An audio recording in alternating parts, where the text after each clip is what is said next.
प्यारे विद्यार्थियों, आज हम औरंगज़ेब की प्रमुख नीतियों और उन नीतियों के परिणामस्वरूप उत्पन्न हुए प्रमुख विद्रोहों के बारे में चर्चा करेंगे। उत्तराधिकार के युद्ध में सफल होकर औरंगज़ेब मुग़ल बादशाह बना। उसके बाद में धीरे धीरे उसने अपनी नीतियों को लागू करना शुरू किया। औरंगज़ेब की धार्मिक नीति के बारे में हमने कल चर्चा की थी। औरंगज़ेब की धार्मिक नीति का प्रमुख उद्देश्य भारत को दारुल हर्ब से दारुल इस्लाम में परिवर्तित करना था। अर्थात औरंगज़ेब एक कट्टर सुन्नी विचारधारा को मानने वाला था और भारत को पूर्णतः मुस्लिम देश में बदलना चाहता था। और इस नीति के पालन करने के लिए उसने विभिन्न प्रकार के अध्यादेश जारी किए, जिनके तहत हिंदू मंदिरों के निर्माण और पुनर्निर्माण के ऊपर रोक लगाई गई।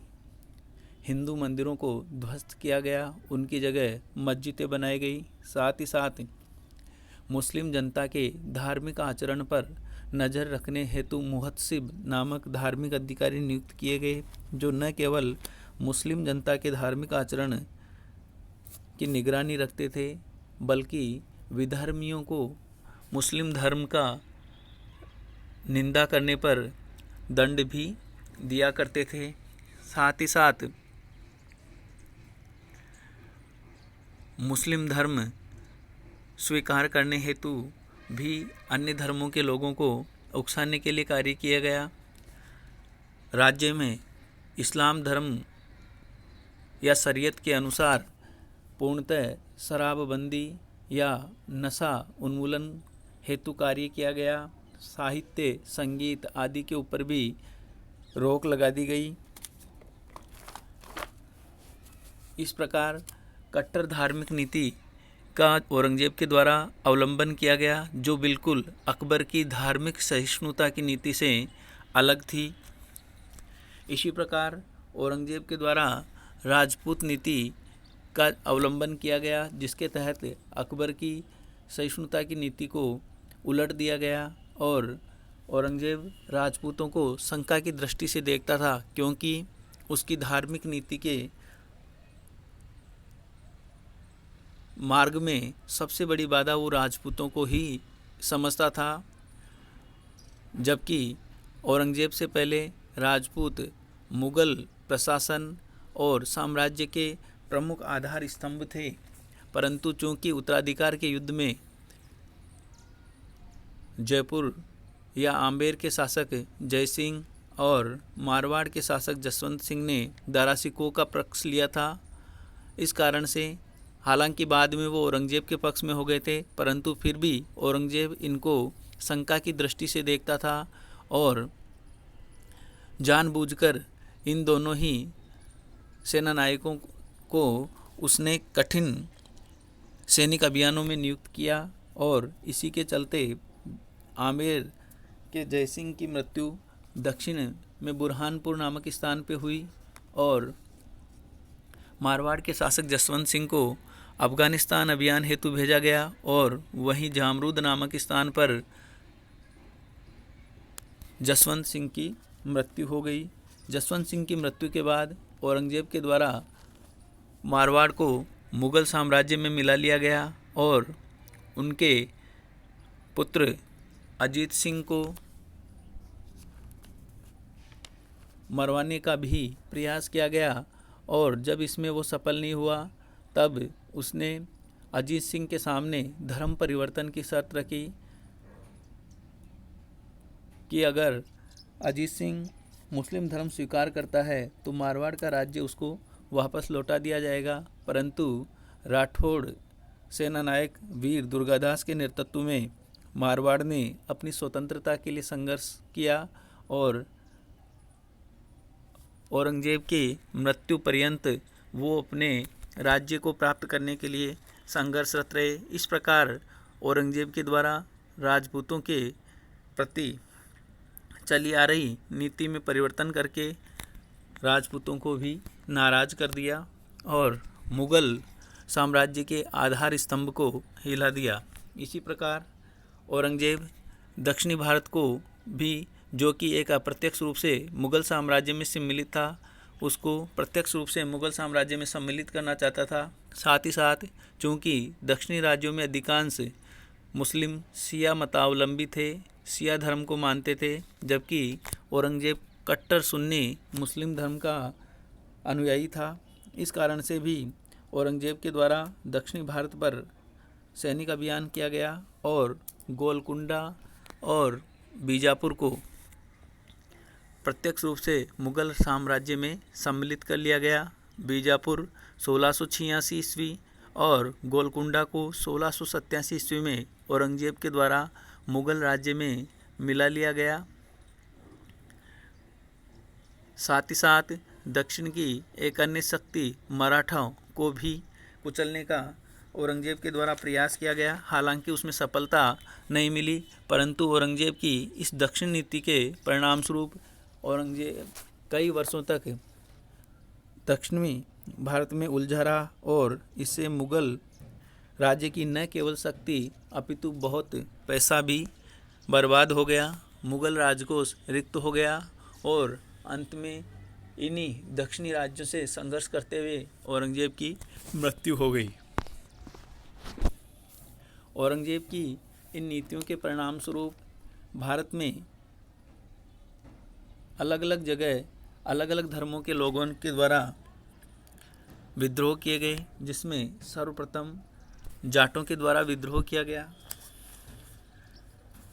जाट जाति के लोग मथुरा, आगरा और दिल्ली के आसपास के क्षेत्र में रहते थे और औरंगज़ेब की धार्मिक नीति के परिणाम स्वरूप मंदिरों को तोड़ने का जो आदेश दिया गया, उसमें मथुरा के गवर्नर अब्दुल नबी के द्वारा वहाँ मंदिरों में तोड़फोड़ की गई और साथ ही साथ मथुरा के प्रसिद्ध केशवराय मंदिर में भी तोड़फोड़ की गई, जिसके परिणाम स्वरूप जाटों के द्वारा विद्रोह किया गया। 1669 ईस्वी में सर्वप्रथम गोकुल के नेतृत्व में जाटों ने विद्रोह किया, परंतु बाद में तिलपत के युद्ध में गोकुल पराजित हुआ और अंततः मारा गया। गोकुल के बाद में राजा राम के द्वारा जाट विद्रोह का नेतृत्व किया गया और राजा राम के द्वारा छोटी छोटी मुग़ल टुकड़ियों को पराजित किया गया। और ऐसा कहा जाता है कि राजा राम के द्वारा सिकंदरा में अकबर के मकबरे तक अभियान किया और अकबर की कब्र को खोदकर उसकी हड्डियों को जला दिया गया। सिकंदरा मकबरे को लूटा गया। बाद में राजा राम की मृत्यु के बाद में 1688 ईस्वी में चूड़ामन के द्वारा जाट विद्रोह का नेतृत्व किया गया। इस प्रकार औरंगज़ेब के समय में जाटों का विद्रोह हुआ और औरंगज़ेब की मृत्यु के बाद जाटों के द्वारा भरतपुर और इसके आसपास के क्षेत्र में एक स्वतंत्र जाट राज्य की स्थापना की गई। इसी प्रकार सतनामियों के द्वारा भी औरंगज़ेब के समय विद्रोह किया गया। सतनामी प्रभु के सत्य नाम में विश्वास करने के कारण इनको सतनामी कहा गया। सतनामी नारनौल, मेवात और इसके आसपास के क्षेत्र में रहते थे और ऐसा कहा जाता है कि एक सतनामी साधु और मुग़ल सैनिक के बीच में झगड़ा हो गया और इसी झगड़े के परिणाम स्वरूप इस विद्रोह की शुरुआत हुई। सतनामियों का नेतृत्व वीरभान के द्वारा किया गया और हालांकि इस विद्रोह को औरंगज़ेब के द्वारा सफलतापूर्वक दबा दिया गया, परंतु फिर भी सतनामी विद्रोह बहुत ही महत्वपूर्ण था। सतनामियों को मुंडिया भी कहा जाता था क्योंकि ये हमेशा अपने सिर का मुंडन करके रखते थे। इस कारण से सतनामियों को मुंडिया भी कहा जाता था। विद्रोह की शुरुआत में सतनामियों को सफलता मिली। छोटी छोटी मुग़ल टुकड़ियों को सतनामियों के द्वारा हरा दिया गया और बाद में मुग़ल सैनिकों में ये अफवाह फैल गई कि सतनामियों के अंदर चमत्कार है, किसी भी प्रकार के गोला बारूद का उनके ऊपर कोई असर नहीं होता है। परंतु औरंगज़ेब के द्वारा सैनिकों की इस अफवाह को दूर करने के लिए कुछ जादू टोने का नाटक किया और कागज़ पे कुछ लिखकर मुग़ल सैनिकों के झंडों में बांधा और उसके बाद में मुग़ल सेना का उत्साह बढ़ा और अंततः सतनामियों पर मुग़लों की विजय प्राप्त हुई। सतनामी विद्रोह को अंततः दबा दिया गया। इसी प्रकार सिख संप्रदाय के द्वारा भी औरंगजेब के समय उसकी धार्मिक नीति से प्रताड़ित होकर विद्रोह किया। अंततः औरंगजेब से पूर्व भी सिखों और मुगलों में संघर्ष की या तनातनी की स्थितियां बनी हुई थी। मुगल और सिखों के बीच में संघर्ष की शुरुआत जहांगीर के समय से हुई थी। जहांगीर के द्वारा 5वें सिख गुरु अर्जुन सिंह को मृत्युदंड दिया गया। उसी के बाद से मुगल और सिख संप्रदाय के मध्य संघर्ष चला आ रहा था। छठे गुरु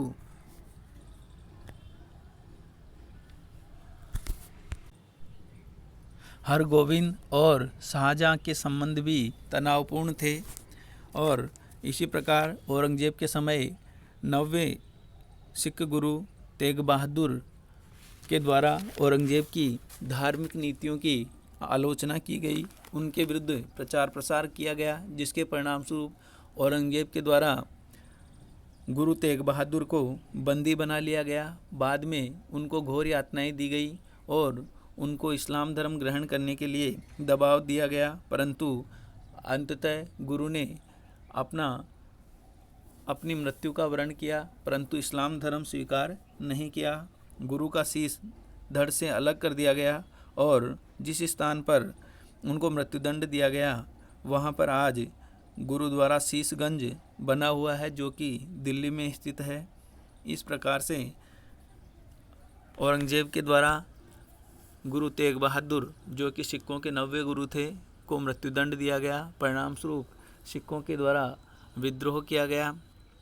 सिखों के 10वें गुरु गोविंद सिंह के द्वारा खालसा पंथ की स्थापना की गई और सिख संप्रदाय को एक सैनिक संप्रदाय में बदल दिया गया और जगह जगह मुगलों की नीतियों का विरोध किया गया और ये विरोध औरंगजेब की मृत्यु पर्यंत चलता रहा। इसी प्रकार राजपूतों के द्वारा विद्रोह किया गया। औरंगजेब की धार्मिक और राजपूत नीति के परिणाम स्वरूप राजपूतों के द्वारा औरंगजेब के खिलाफ विद्रोह किया गया। मारवाड़ में वीर दुर्गादास राठौड़ के नेतृत्व में अजीत सिंह को पुनः मारवाड़ का शासक बनाने के लिए विद्रोह किया गया और इसी प्रकार औरंगजेब की धार्मिक नीति के कारण जजिया कर को पुनः शुरू करने के कारण मेवाड़ के शासक राज सिंह के द्वारा भी विद्रोह किया गया और औरंगजेब का सामना करने के लिए मेवाड़ मारवाड़ गठबंधन की स्थापना हुई। हालांकि बाद में मेवाड़ ने राज सिंह की मृत्यु के बाद औरंगजेब के साथ संधि कर ली थी, परंतु मारवाड़ अंततः औरंगजेब की मृत्यु पर्यंत संघर्ष करता रहा और मृत्यु के बाद में अजीत सिंह को मारवाड़ का शासक स्वीकार किया गया। इसी प्रकार मराठाओं के द्वारा भी औरंगजेब के खिलाफ विद्रोह किया गया और मराठा विद्रोह का नेतृत्व शिवाजी के द्वारा किया गया। वीर शिवाजी ने दक्षिण में मुगल क्षेत्रों के ऊपर आक्रमण किया और कई किलों को हस्तगत करने में सफलता प्राप्त की। बाद में 1666 ईस्वी में आमेर शासक जयसिंह के द्वारा शिवाजी को घेर लिया गया, जो कि उस समय मुगल सेना का नेतृत्व कर रहे थे और 1666 ईस्वी में पुरंदर की संधि हुई। पुरंदर की संधि के परिणाम स्वरूप शिवाजी ने आत्मसमर्पण कर दिया। शिवाजी को आगरा बुलाया गया, परंतु औरंगजेब के द्वारा छल कपट से शिवाजी को कैद कर लिया गया, परंतु शिवाजी वहां से भागने में सफल हो गए और अपनी मृत्यु तक मुगलों का विरोध करते रहे।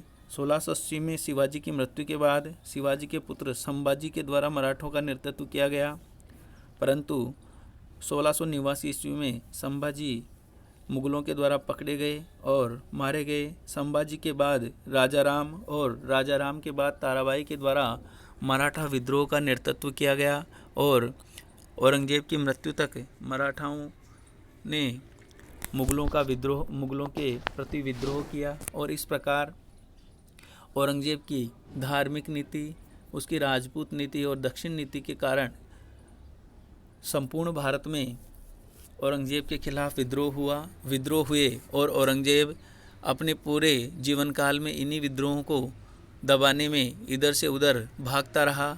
अपने समय और राजकोष को लुटाता रहा और हालांकि औरंगजेब के समय सबसे विस्तृत मुग़ल साम्राज्य उसको प्राप्त हुआ, परंतु फिर भी अपनी धार्मिक नीति के कारण, असहिष्णुता की नीति के कारण धीरे धीरे उसी के समय मुग़ल साम्राज्य पतन की ओर अग्रसर हो गया, जिसके बारे में हम अगले वीडियो लेक्चर में अध्ययन करेंगे।